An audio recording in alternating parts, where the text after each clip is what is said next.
Good evening, Blue Nation. What a fucking result that was yesterday. Everton Palace at the Dixie, 3 o'clock kickoff. The season's back. Both the boys are back. We're fucking laughing. With me tonight, I've got my wingman, as always. Carlos, how are you, lad? Absolutely fucking fantastic, mate. You couldn't have put it better.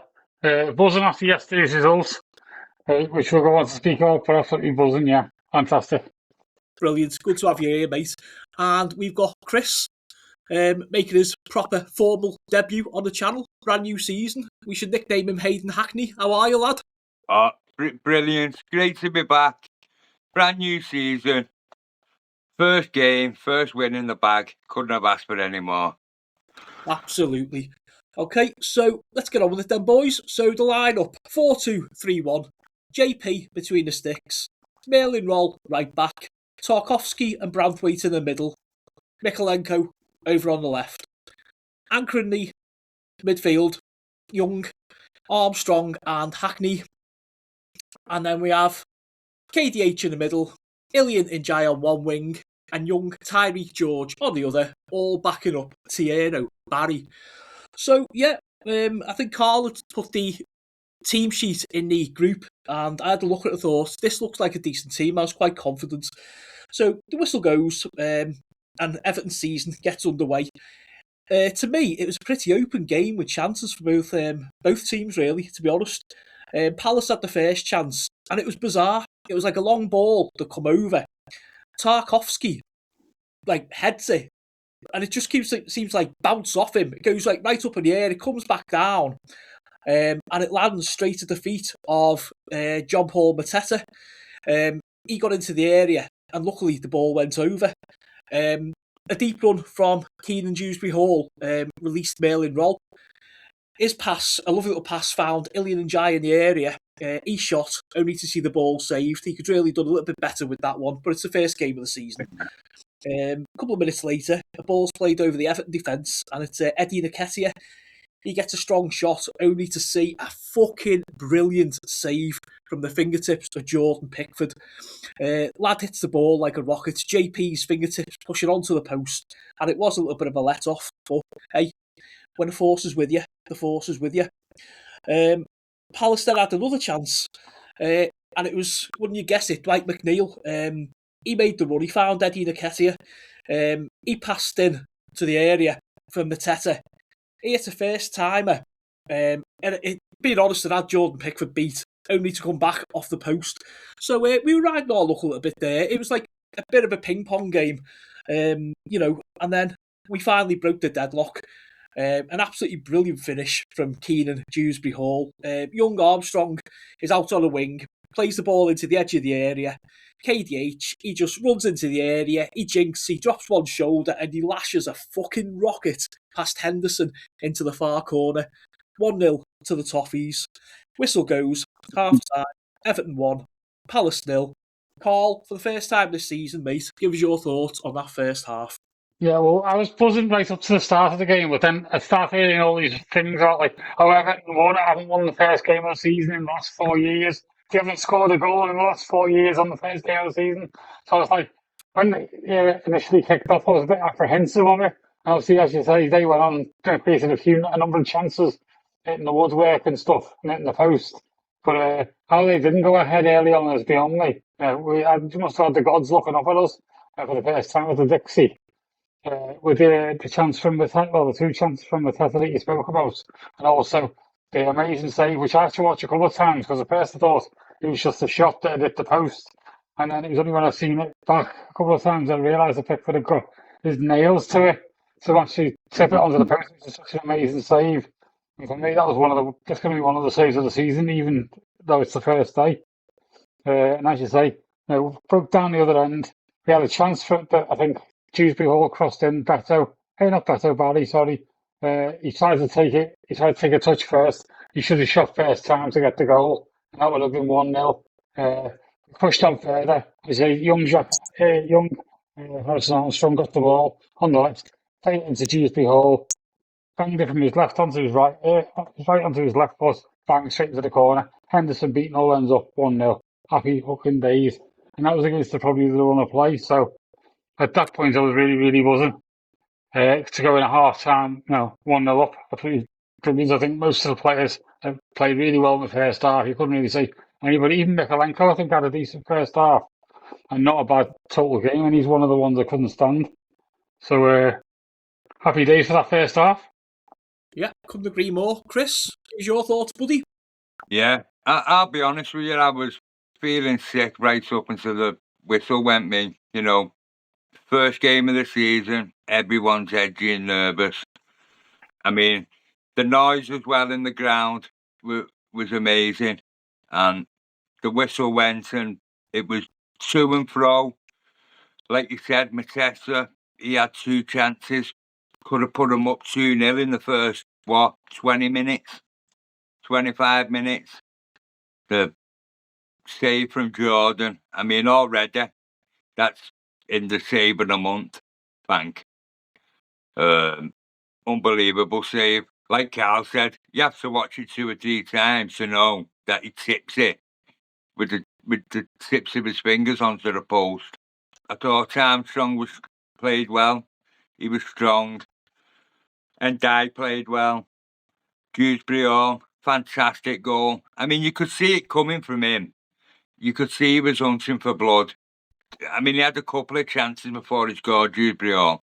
Merlin Roll as well. When I saw the team sheet, I had a feeling that he'd be playing right back.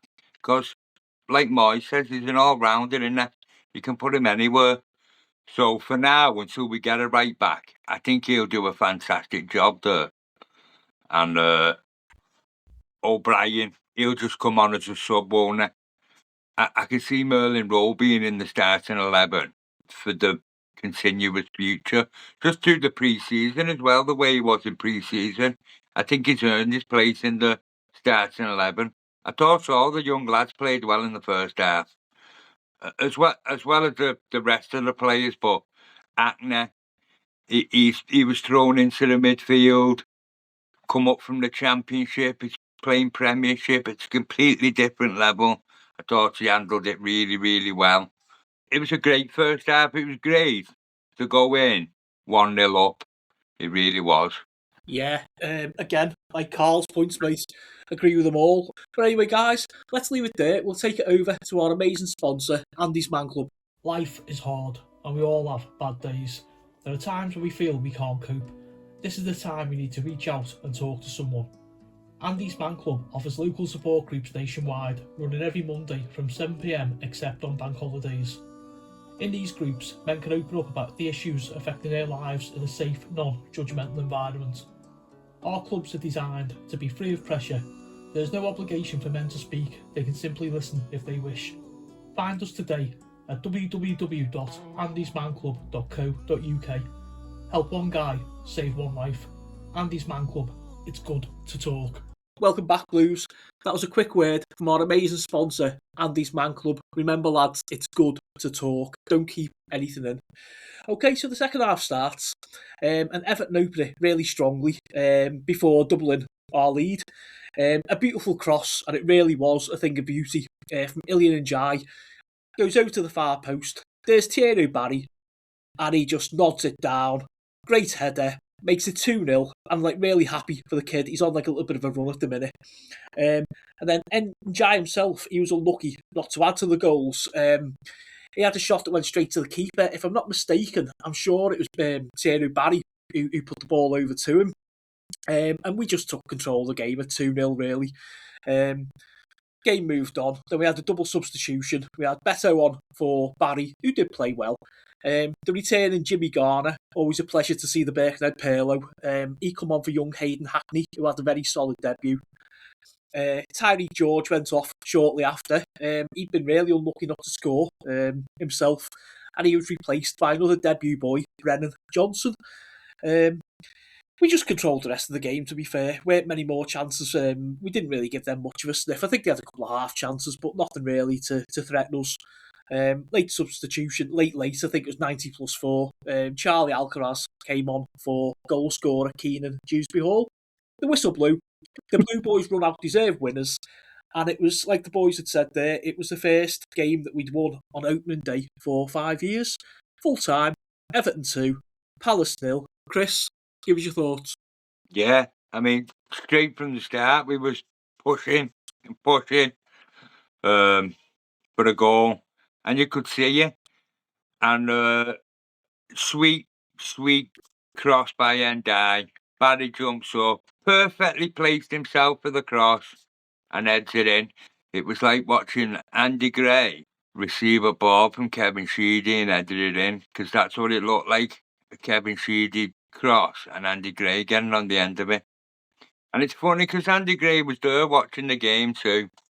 And when you look at it, it does look like a Sheedy cross. And I thought that was crazy. I thought George was really unlucky to score. I thought he should have bagged the goal. It was great to see Brennan Johnson come on. Like you said, Hayden Hackney, fantastic debut. Played out of his skin. New level of football for him. Armstrong, he was brilliant for me yesterday. I mean, for any Blue, it was just a great day. It really was. I mean, we've got a cup game Wednesday. That I'm hoping that's no problem for us, and I'm hoping Moyes treats the cup games like the Premiership games, because that's what us fans want, really, isn't it?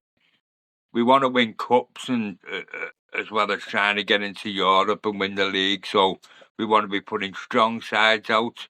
Doesn't matter who we're playing in the cup. So I'm looking forward to Wednesday night after watching how we played yesterday. It just feels different. The side feels different. It feels right. I can't really say anything else, Nick. I'm over the moon. I am. Yeah, absolutely, Chris. Carl, who's your thoughts, mate? Yeah, I thought the second half was absolutely brilliant. I mean, we were like comfortable in the first half, but I should say they created a few chances.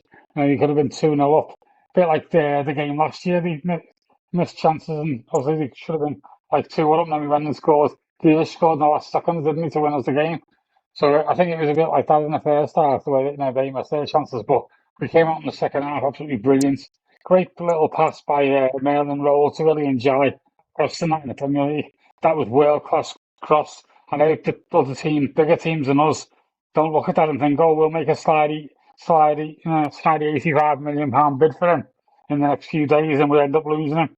Because I think he's going to be brilliant this year. I know we slagged him off a little bit last year for his form and stuff, and obviously he went to the AFCON and stuff, but I think if we can manage to keep hold of him this year, I think he'll be a star. He should have scored, as Nick said earlier on. And a fantastic cross. Thierno Barry continued his good scoring streak that he'd had in pre-season. I think I heard someone say before the game, this is his first pre-season he's had, because he tends to get sold after every year until now. This is his first pre-season he's had with any team. So hopefully that'll help him as well. He looked a man on fire yesterday. He could have had a couple of goals. Should have had one in the first half. Missed that sitter. But he didn't let him get him down. He obviously went on and took his goal fantastically well. Fantastic. Hayden Hackney, a brilliant first game in the Premiership for him, especially after what Moyes had said in the press conference the day before. He was like, I'm not sure if he's ready and stuff. And I think maybe if Garner had been fully fit, he might not have started. Obviously, Garner was on the bench and stuff, and he came on later on. But fantastic. Armstrong for a 19-year-old kid. I mean, I was all for, maybe we should send him out on loan because he's not going to get game time. In this pre-season and this performance yesterday, he's going to be in the team most weeks. Yeah, big confidence booster for the players there. Yeah, absolutely. Cheers, boys. So I've got just a couple little final thoughts there as well. Brilliant start to the season for Thierno Barry. Like Carl had said, he's kept up that little run of form. So hopefully that's going to continue and the kid will get some confidence off that. Harrison Armstrong had a great game. Played really well and he set up Kiernan Dewsbury-Hall for the opening goal. With all the transfer talk around Ilian and Jai as well, I think he's shown again why his creativity on a good day is so fucking important to Everton. I want to give Hayden Hackney a deserved mention as well. Merlin Roll, he's currently playing there at right back. I mean, I know we still need a recognised right back. Daniel Munoz of Palace and David Moyes did have that little friendly embrace after the game last night. After the final whistle, could he be an Everton player this week? The debate remains open.